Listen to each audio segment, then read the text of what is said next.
Ang kwento ni Tomby. Ang kwentong ito ay hango sa totoong buhay. Mula ito sa isa nating tagapakinig. Karanasan ito ni Julio. Walang eksaktong taon. Probinsya ng Leyte. Nang mga panahong ito, masayang naninirahan sa simpleng tahanan ang mag-asawang Julio at Carmen. Ngunit na mga sandaling yun, mas labis pa ang tuwa ng mag-asawa dahil ipinagbubuntis ni Carmen ang kanilang panganay na anak. Ilang taon din ang hinintay ng dalawa na mangyari ang pagkakataong ito. Kaya labis ang ginagawang pag-iingat ng mag-asawa. Hanggang sa isang hapon, nagpunta si Julio ng palengke para sana bumili lamang ng kanilang maiuulam. Sa hindi inaasahang pagkakataon, may nakaalitan itong hindi kilalang tao sa palengke. Sa mababaw lamang na dahilan, tawagin na lang natin ito sa pangalang Manoy. Aba! Ang yabang mo ha. Akala mo kung sino ka? Wika ng lalaki. Teka, wala naman akong ginagawang masama sa'yo ah. Kung meron kang problema, sabihin mo sa akin ng maayos. Tugon ni Julio. Huwag kang magmalinis. Tandaan mo ito. Hindi pa tayo tapos. Lumapit si Manoy sa kanya at bumulong. Papatayin kita at ang buong pamilya mo. Wika ni Manoy. Nanlaki ang mga mata ni Julio. Hindi ito nakagalaw. Hindi niya alam kung biro o seryoso ang banta ni Manoy. Ngunit sa paraan ng pagkakasabi nito, ramdam niya na merong halong panganib. Pagka-uwi ni Julio sa kanilang tahanan, hindi ito mapakali. Kaagad naman siyang sinalubong ni Carmen. Oh mahal, may nangyari ba? Parang balisa yung itsura mo eh. Wika ng asawa. Wala to Carmen. Huwag mo na akong alalahanin. Tugon ni Julio. Ngunit sa kalooban niya, alam niyang hindi yon simpleng away lamang. Lalo na't nagbanta sa kanya si Manoy. Kinagabihan, tahimik na nakahiga si Julio at Carmen sa kanilang maliit na kubo sa tabing dagat. Ang malamig na simoy ng hangin nagbibigay ng ginhawa sa init ng panahon. Si Carmen na malapit ng mga anak, mahigpit na nakayakap kay Julio. Mahal, sana lumabas na yung anak natin, oh. Gusto ko na siyang makita. Wika ni Carmen. Malapit na, mahal. Magiging masaya na tayo. Tugon ni Julio. Ngunit ang gabi pa lang yon ay magdadala na matinding bangungot sa kanya. Habang mahimbing silang natutulog, isang kaluskos ang gumising kay Julio. Napatingin ito sa bintana at sa kanyang pagkagulat, may mga anino itong naaninag sa labas na tila may mga taong nakapalibot sa kanilang tahanan. Hanggang sa biglang nasira ang pintuan ng kubo. Sa liwanag ng buwan, nakita nito ang pamilyar na muka. Si Manoy, kasama ang dalawa pang lalaki. Ngunit hindi ito ordinaryong tao. Ang kanilang mga mata ay sobrang pula. Ang mga ngipin ay mahaba at nagtutulisan. Mga aswang. Ang sabi ko naman sa'yo, Hindi pa tayo tapos. Wika ni Manoy. Bago pa makagalaw si Julio, sinunggaban siya ng isa sa mga kasama ni Manoy. Sinuntok ng malakas sa sikmura at nang napadapa na si Julio, sinipa pa ito sa uluhan. Napahandusay sa sahig at dahan-dahang dumilim ang paningin. Habang tuluyang nawawala ng malay, kitang-kita niya kung paano nilapitan ni Manoy si Carmen. "Wag! Maawa kayo! Maawa kayo!" Pagmamakaawa ni Carmen, ngunit walang awas sa puso ng nilalang. Nakita ni Julio ang pagpatak ng luha sa mata ng asawa habang unti-unting lumalapit ang mga aswang sa kanya. Patuloy ito sa pagsigaw, nagmamakaawa, ngunit sa isang iglap, ang kubo ay napuno ng nakakapangilabot na hiyaw, pagdaing at dugo. Mga anino ng matutulis na kuko, punit na balat, at ang huling imaheng nakita ni Julio bago ito tuluyang nawala ng ulirat. Ang dugo ang katawan ng asawa na nakahandusay na sa sahig na mga sandaling yon. Ang susunod na naramdaman niya ay ang malamig na hampas ng tubig. Dahan-dahan itong inanod ng alon papalayo sa dalampasigan. Nang idilat ang mga mata, isang bagay lamang ang nasa isipan: ang mga nangyari sa kanila ng asawa. Malamig at mabigat ang katawan ni Julio. Tila nilalamo ng dagat at tinapon pabalik sa mundo. Dahan-dahan, iminulat ni Julio ang mga mata, hanggang sa ang unang nakita ay ang maitim na kisame ng isang kubo. Naaamoy niya ang usok ng insenso at tuyong dahon. Sa tabi niya, may nakasinding gasera, nagbibigay ng bahagyang liwanag sa loob ng madilim na silid. Nasaan ako? Wika ni Julio, hanggang sa isang matandang lalaki ang lumapit sa kanya. Payat, medyo kuba na ang likod. May mahaba at puting buhok. May mga kulukulubot ang balat na tila marka ng bigat sa haba ng panahon. May hawak din itong baston. Habang sa isang kamay, may hawak naman itong mangkok na may mabangong likido. "Huwag ka munang gumalaw, iho. Mahina ka pa." Wika ng matanda. Sinubukan ni Julio na bumangon, ngunit sobrang sakit ng buong katawan. Para itong binugbog at giniling ng paulit-ulit. "Sino ka?" tanong ni Julio.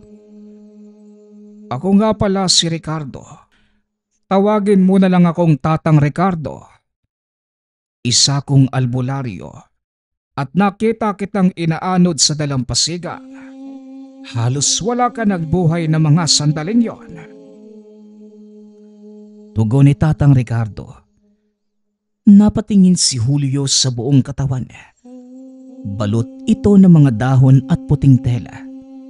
May mga nakaukit na kakaibang simbolo sa balat niya gamit ang pulang tinta. Manong, si Carmen ho." Ngunit nahinto ito sa pagsasalita nang magkatitigan sila ng mata sa mata ng matanda. Nagulat ang binata dahil bulag pala ito, kaya nagtataka kung paano siyang nakita sa dalampasigan. Magtatanong pa sana muli, ngunit biglang bumalik sa kanya ang lahat. Ang sigaw ng asawa, ang nakakapangilabot na tunog ng punit na laman, at ang halakhak na mga nilalang. Nanlaki ang mga mata ni Julio. Napakuyom siya ng kamao. "Pinatay nila siya. Pinatay nila ang asawa ko." Wika ni Julio. Sinubukan muli nitong tumayo. Ngunit dali-dali siyang pinigilan ni Tatang Ricardo.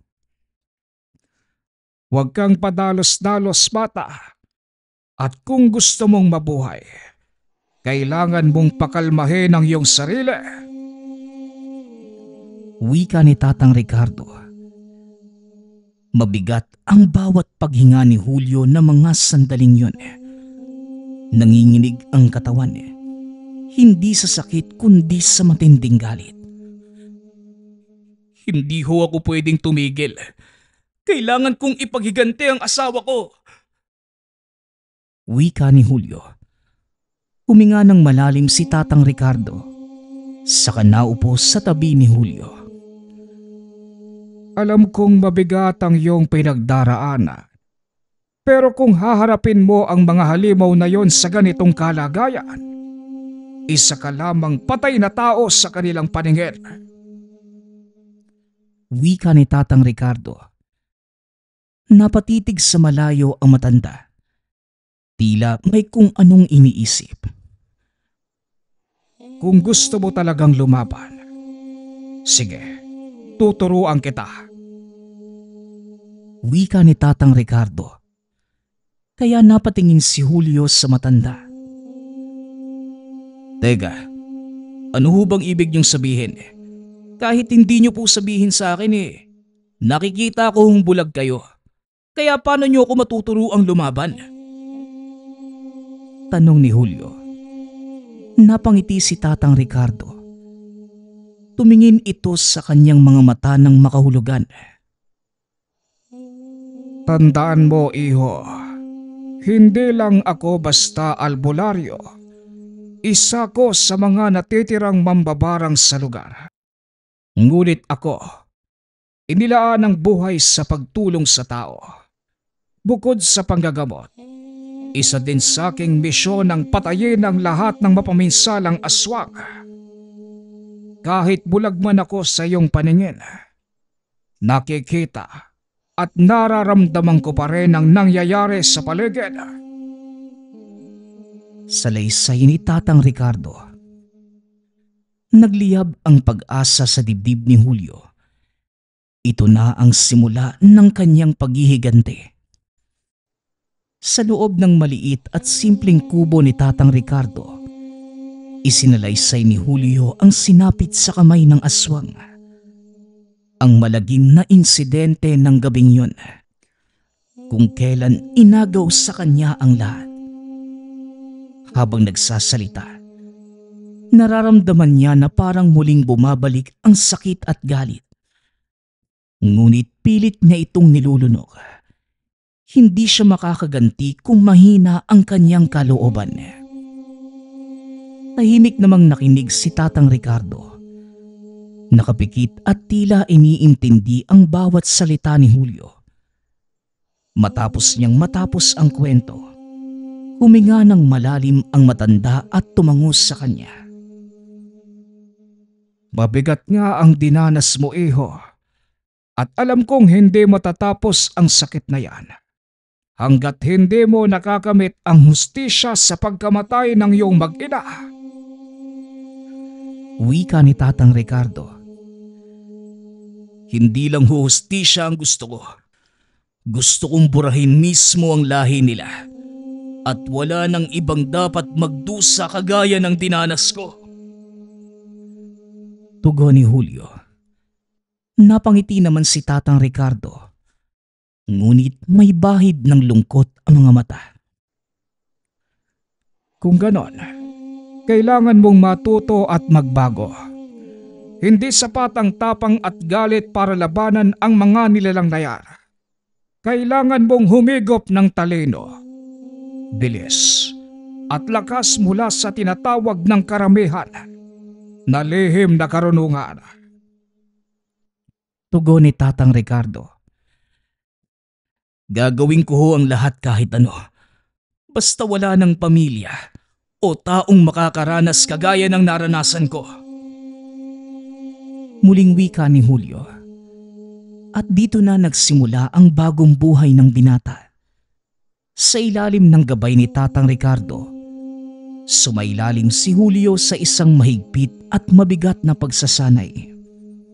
Hindi lamang siya nito tinuruan ng pisikal na pakikipaglaban, kundi pati na rin ng lihim na karunungan laban sa mga nilalang ng dilim. Tuwing umaga, tumatakbo ito sa kagubatan. Sinusubukan niyang galugarin ang bawat sulok ng hindi nadidiskubre. Pinipigilan siyang kumain o uminom ng tubig sa loob ng maraming araw upang patibayin ang kanyang katawan at disiplina.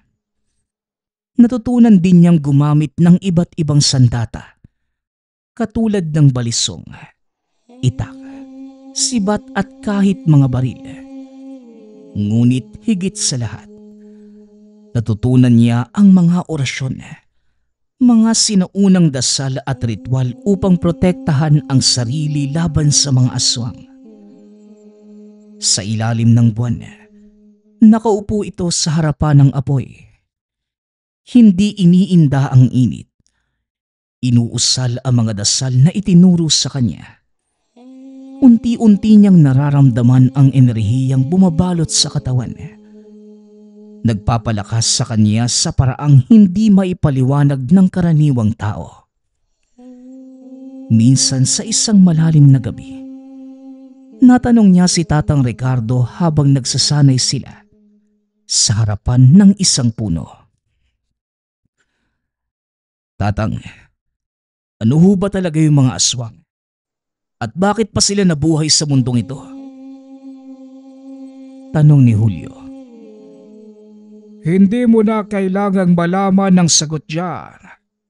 At ang tanging mahalaga ay kung paano mo sila pupuksain.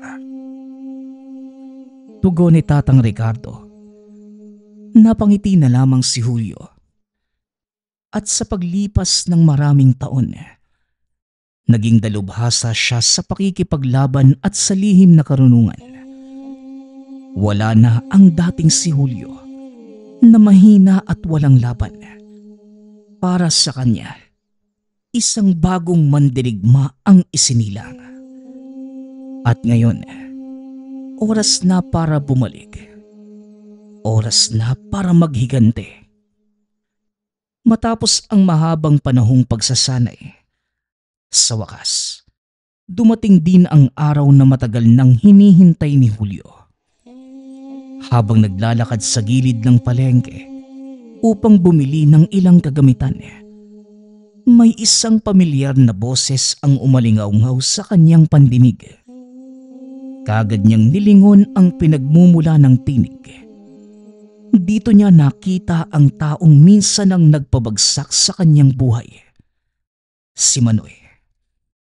Nakatayo ito sa isang tindahan, nakikipag-usap sa isang lalaki.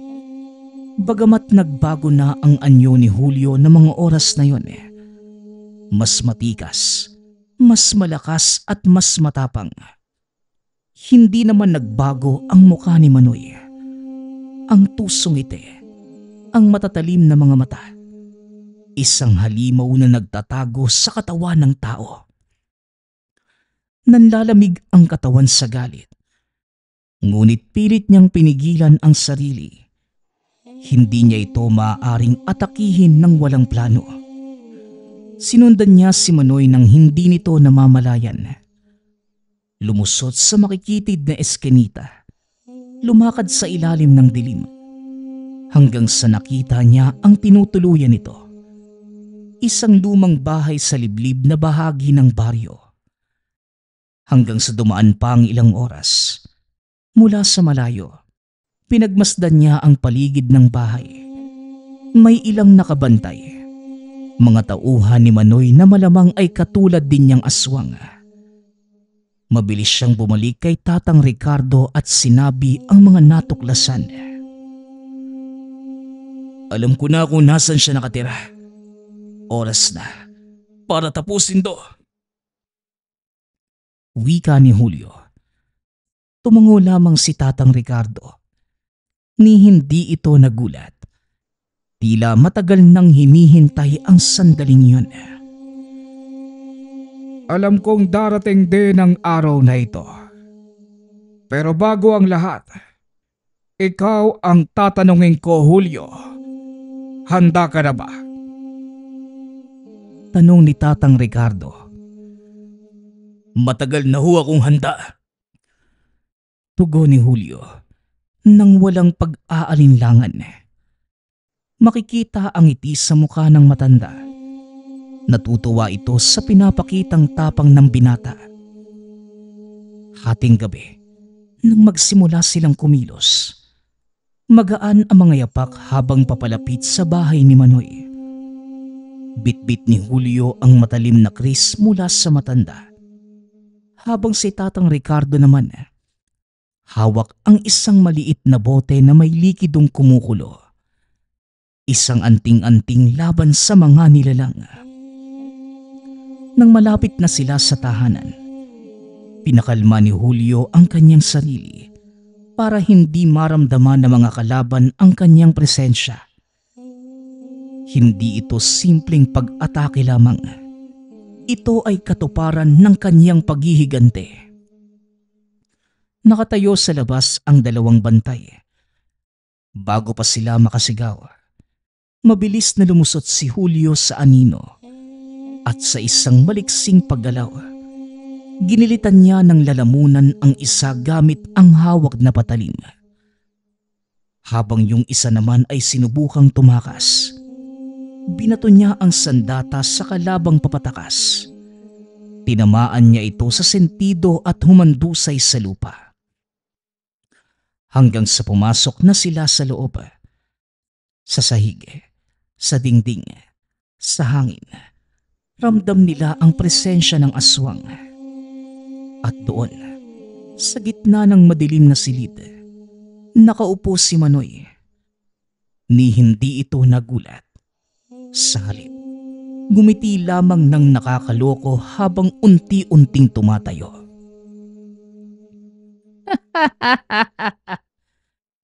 Aba, bumalik ka na pala, Julio. Akala ko matagal ka ng patay. Wika ni Manoy. Napakuyom ng kamao si Julio. Hindi mo na kailangang malaman kung paano ko nabuhay. Ang mahalaga lang sa oras na ito, ako naman ang papatay sa'yo. Sigaw ni Julio. Biglang nagbago ng anyo si Manoy. Dahan-dahan itong lumaki. Bumaba ang mga kuko. Lumabas ang matatalas na pangil.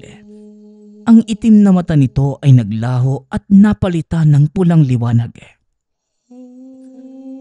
Di subukan mo. Sumugod si Julio. Mabilis at walang takot. Nagtagisan sila ng lakas. Ng kamao laban sa kuko. Matalim na kris laban sa matigas na balat ng nilalang. Sinubukan pa itong dakmain ni Manoy. Ngunit maagap si Julio. Iniwasan ang bawat pag-atake at mabilis na bumanat ng saksak sa tagiliran ng halimaw. Napadaing si Manoy. Ngunit hindi ito kagad bumagsak. Hindi mo ko matatalo nang ganyan-ganyan lang. Sigaw ni Manoy. Ngunit nagkamali siya.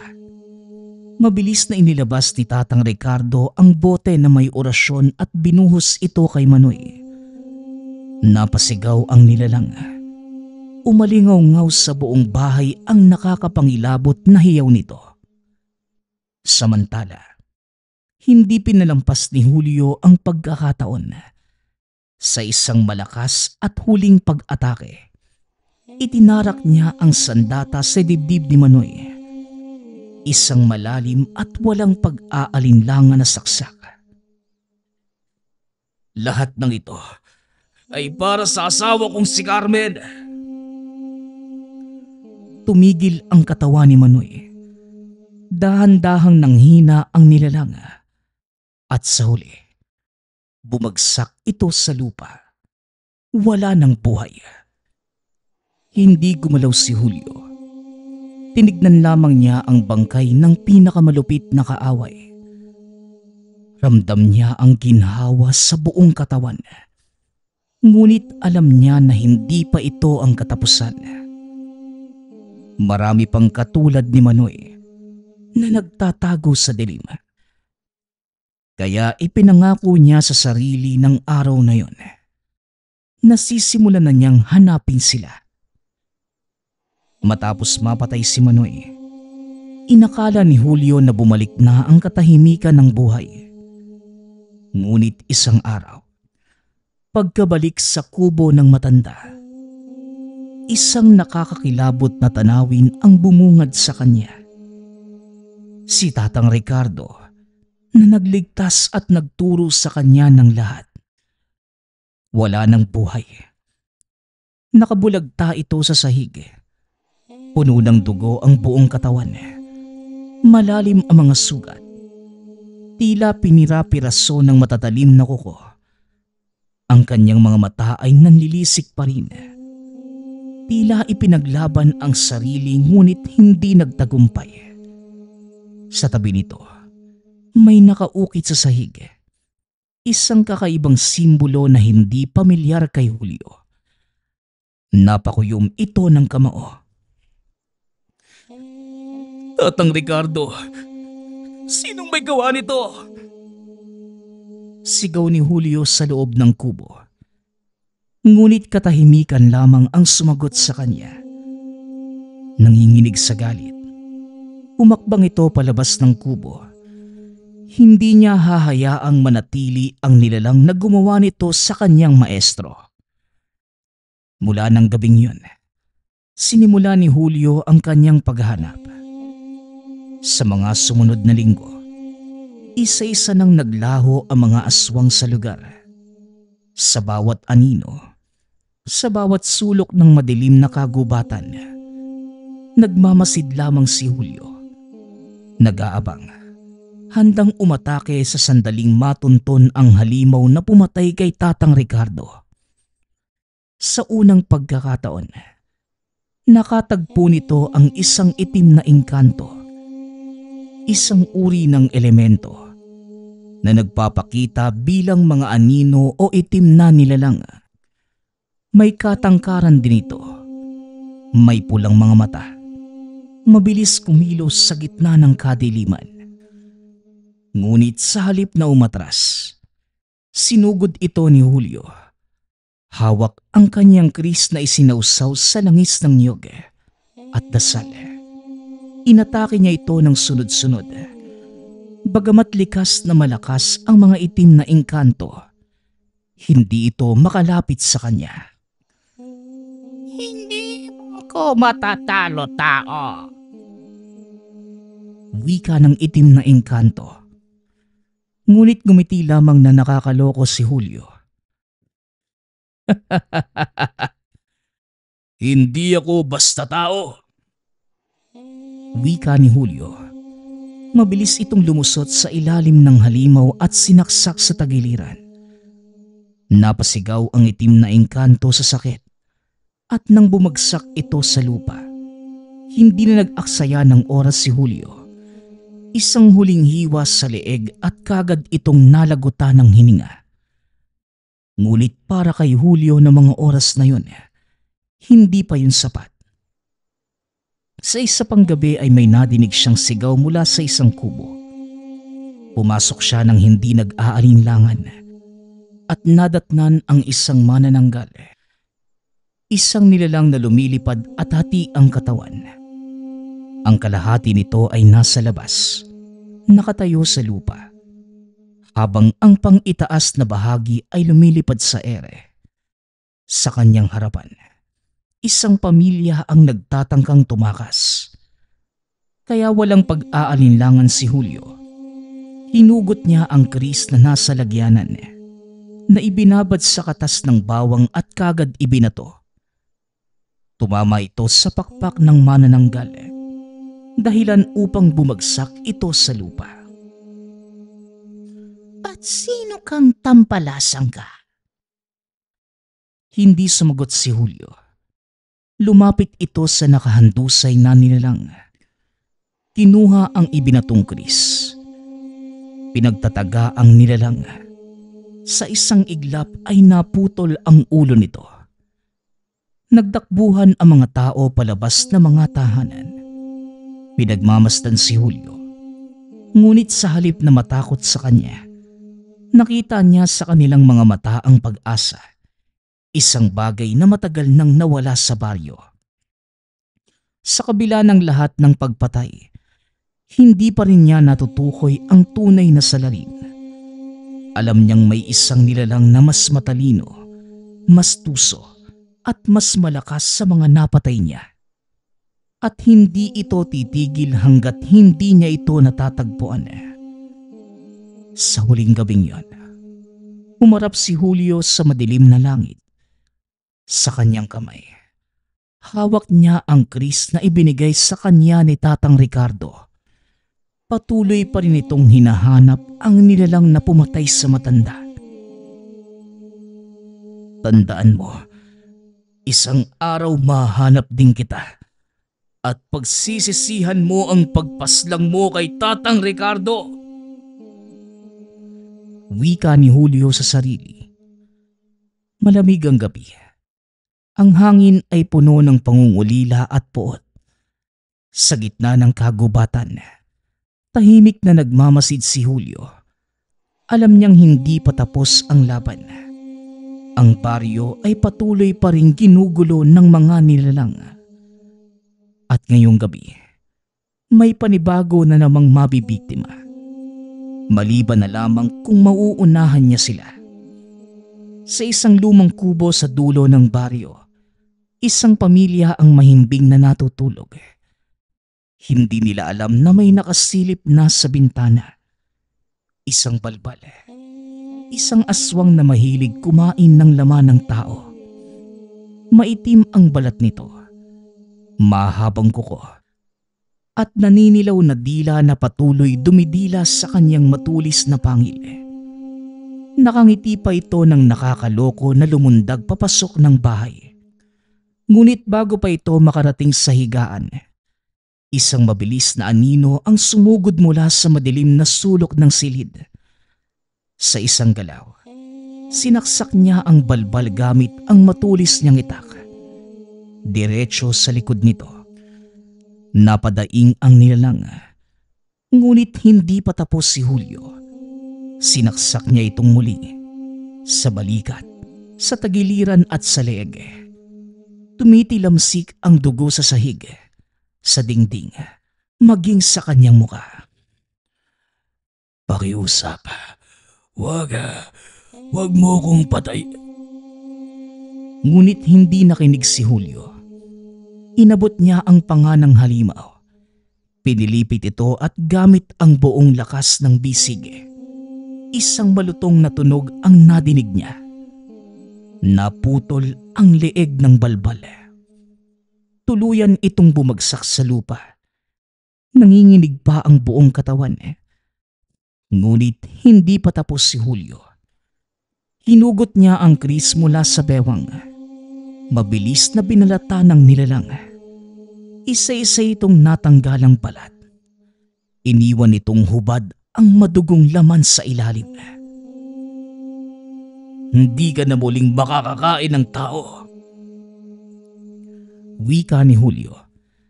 Sinaksak niya ito sa puso. Isang huling sigaw ang nadinig bago ito tuluyang manahimik. Ngunit hindi pa siya tapos ngayong gabi. Nang gabi ding yun, naglakad si Julio sa baryo. Patuloy na hinahanap ang mga kasabwat ng balbal. Alam niyang hindi ito nag-iisa.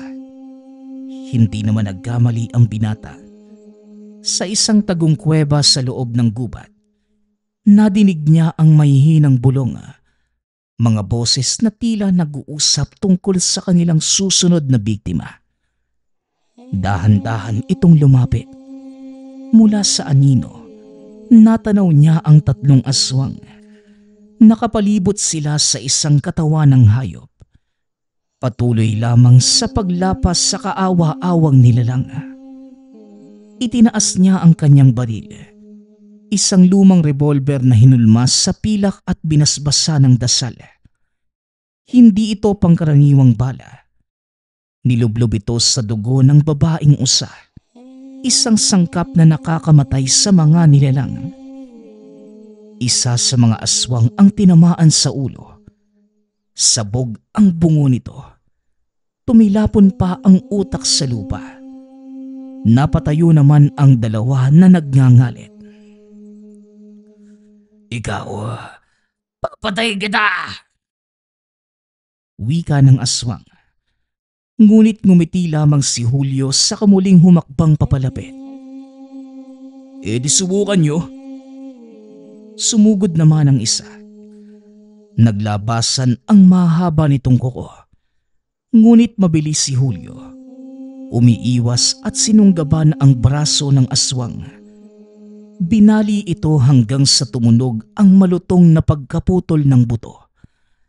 Napasigaw ang nilalang. Ngunit hindi pa tapos si Julio. Hawak ang kris. Tinaga niya ito mula sa balikat pababa sa tagiliran. Bumukas ang katawan nito na parang hinating baboy. Tumilapon ang mga lamang loob sa lupa. Hindi na sumugod ang natitirang aswang. Nagtangkang tumakbo. Ngunit hindi ito nakaligtas. Hinabol siya ni Julio at sa isang galaw, hinuli ito gamit ang matibay na lubid na nilublob sa langis ng niyog. Pinulupot niya ito sa leeg ng halimaw at hinila ng mariin. Wag! Hindi ako ang pumatay kay Tatang Ricardo.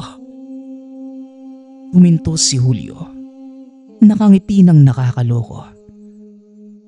Alam ko, pero kasabwat ka niya. Kaya nga mamamatay ka rin. Wika ni Julio. Sa isang huling hatak, bumaon ang lubid sa leeg ng aswang hanggang sa tuluyang maputol. Tumilapon ang ulo sa lupa habang tumatalsik ang mga dugo. Napatayo si Julio. Nilinis ang dugo sa kanyang muka at huminga ng malalim. Alam niyang hindi pa tapos ang lahat. Ngunit isang bagay lamang ang sigurado. Wala nang halimaw na makakatakas sa kanyang paghihigante. Malamig at madilim ang gabi. Ang katahimikan ng kakahuyan ay nilamon ng tunog ng mga dahon at sanga na nagkabasag-basag sa ilalim ng yapak ng isang tumatakbong nilalang. Isang babae. Buntis at hirap na huminga. Ang pilit na tumatakbo sa gitna ng kagubatan. Halata sa mukha nito ang matinding takot. Sa kanyang mga mata, paulit-ulit na lumilingon sa likuran. Tila may humahabol sa kanya. Hanggang sa napapikit na lamang ito sa pagod. Tila nawawalan na ng lakas. Ngunit bago pa tuluyang bumagsak sa lupa, isang malakas na braso ang sumalo sa kanya. Sino ka? Anong nangyayari? Tanong ni Julio. Hinang-hina ang babae, ngunit pilit niyang binuka ang kanyang bibig upang magsalita. Tulungan mo ko. Hinahabol nila ako. Wika ng babae. Itinaas ni Julio ang tingin. Sinipat ang paligid. Alam niyang hindi nagsisinungaling ang babae. May presensya itong nararamdaman sa dilim. Mabilis niyang hinila ang babae papunta sa isang ligtas na lugar. Sa likod ng isang malaking punong kahoy. Sino bang humahabol sa'yo? Tanong ni Julio. Nanginginig ang buong katawan ng babae. Habang pilit na nilalamon ng takot ang boses. Si Tasyo, ang kapatid ni Manoy. Siya ang namumuno sa mga pumapatay sa baryo natin. Wika ng babae. Saglit na tumigil ang paghinga ni Julio. Hindi niya inaasahan ang nadinig. Anong ibig mong sabihin? Siya ang nasa likod ng lahat ng to? tumango lamang ang babae. Oo, pinapatay niya lahat ng sumasalungat sa kanya. Kahit mga inosente, walang ligtas. Tinakasan ko siya dahil ayaw ko maging isa sa kanila. Muling wika ng babae. Nagpantig ang tenga ni Julio. Matagal niya niyang hinahanap ang utak sa lahat ng ito.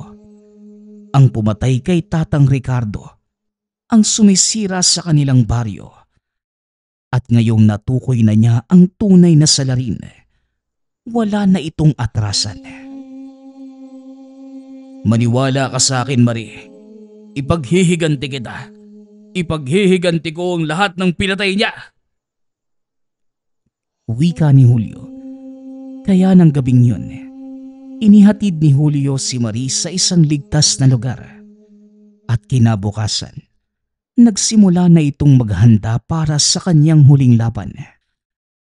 Alam ni Julio na hindi magiging madali ang misyon. Ngunit si Tasio, hindi ito katulad ng mga pangkaraniwang halimaw na napaslang. Ito ang pinuno, mas malakas, mas tuso at mas maraming tauhan. Sa loob ng ilang araw, inalam niya ang kinaroroonan ni Tasio.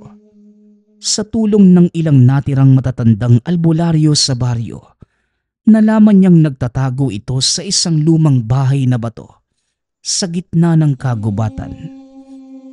Nang dumating ang tinakdang oras, walang pag-aalinlangan si Julio na sumugod sa lugar.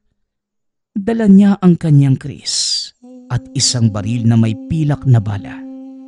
Lumapit ito sa tahanan ng nilalang at bago pa man makapasok, sinalubong ito ng 4 na bantay. Mga aswang na kagad sumugod sa kanya. Ngunit sanay na si Julio sa ganitong labanan. Sa isang iglap, mabilis niyang inilusot ang katawan sa ilalim ng unang sumugod. Sinaksak ito sa tagiliran. Bumuluwak ang maitim nitong dugo. Nangingisay pa bago tuluyang bumagsak. Habang ang isa pang nilalang, sinubukang sakmalin siya. Ngunit naunahan niya ito ng isang bala sa noo. Sumabog ang ulo nito at tumilapon ang mga piraso ng utak sa sahig. 2 na lamang ang natira. Ang isa ay mabilis na gumamit ng kanyang mahabang kuko para hiwain si Julio sa dibdib. Ngunit nakaatras siya bago ito lumapat ng malalim. Sa isang mabilis na galaw, pinugutan niya ito gamit ang kris. At ang huling bantay ay natakot. Nagtangka pa sanang tumakas. Ngunit hindi ito pinaligtas ni Julio. Hinabol niya ito. Hinuli gamit ang lubid. At sa isang malakas na hatak, binali niya ang leeg. Hindi na ito nag-aksaya ng panahon. Nang wala nang natira sa mga bantay, pinasok nito ang bahay na bato. Dito, sa gitna ng madilim na silid, nakaupo lamang si Tasio. Nakakatakot ang presensya ng lalaki. Hindi katulad ng ibang aswang na napatay. Hindi ito tumayo o nagpakita ng takot. Bagkus, ngumiti lamang ito ng nakakaloko habang unti-unting tumatayo. Sa wakas, nagpakita ka na rin sa akin. Wika ni Tasio. Matagal na kitang hinahanap. At ngayong nakita mo na ako, anong balak mo? Papatayin mo rin ba ako katulad ng ginawa mo sa kapatid ko? Wika ni Tasio, kasabay ng pagtawa ng malakas. Tignan mo ang sarili mo, Julio. Ikaw na ang tunay na halimaw ngayon.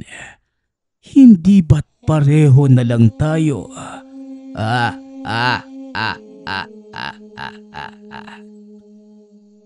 Wika ni Tasio. Nanlabo ang paningin ni Julio sa galit. Hindi ko hahayaang makapatay ka pa ng iba. Wika ni Julio. Biglang nagbago ang anyo ni Tasyo. Lumaki ito. Lumabas ang matutulis nitong pangil at mahabang kuko. Mas tumindi din ang madilim na presensya sa paligid. At dito nagsimula ang matinding labanan. Mas mabilis si Tasyo kesa kay Manoy. Ngunit mas mabilis si Julio. Iniiwasan niya ang bawat pag-atake habang naghahanap ng tamang tiyempo. Ngunit sa isang iglap, isang malakas na suntok mula kay Tasyo ang tumama sa kanya. Dahilan upang tumilapon ito sa dingding. Nangangatog ang katawan, ngunit hindi ito sumuko. Sa huling pagkakataon, itinapon niya ang natitirang lakas at sinugod si Tasyo. Mabilis niyang nataga ito sa balikat, pababa sa dibdib. Sumirit ang dugo ngunit hindi pa tapos si Julio. Sa isang malakas na sigaw, itinarak niya ang kanyang kris sa mismong puso ng nilalang. Hindi ito maaari. Napasigaw si Tasyo habang unti-unting lumalakas ang apoy na bumabalot sa kanyang katawan. Nilamon ito ng sariling kasamaan hanggang sa tuluyang natupok at nawala sa hangin. Huminto si Julio. Hingal na hingal. Nanginginig pa ang mga kamay habang nakatitig sa abo ng pinakamalupit na kalaban. Matapos ang mahabang panahon, sa wakas, natapos din ang kanyang paghihigante. Ngunit sa kanyang puso, alam niyang hindi pa tapos ang kanyang misyon. At habang nabubuhay ito, hindi niya hahayaang magtagumpay ang kasamaan. Matapos ang matinding labang ito, pagod na bumalik si Julio sa baryo. Sugatan at hapo ang kanyang katawan. Ngunit sa unang pagkakataon sa mahabang panahon, magaan ang kanyang pakiramdam. Wala na si Tasyo. Wala na ang mga nilalang na nagdala ng lagim sa kanyang buhay. Tahimik na rin ang baryo. Wala nang takot sa gabi. Sa kanyang pagbabalik, isang magandang balita ang sumalubong sa kanya. Si Marie, ang babaeng kanyang tinulungan, nakapanganak na. Mabilis itong nagpunta sa maliit na kubo kung saan pansamantalang naninirahan. At doon, nakita niya si Marie. Nakahiga sa banig. Yakap-yakap ang kanyang sanggol. Pagod ngunit masaya ang muka. Julio, bumalik ka. Wika ni Marie. Sabay yakap kay Julio. Tahimik namang tinitigan ni Julio ang bata. Dito lamang muling bumalik ang pakiramdam ng kapayapaan sa kanyang puso. Nang mga sumunod na araw, tinulungan niya si Marie sa pag-aalaga ng anak.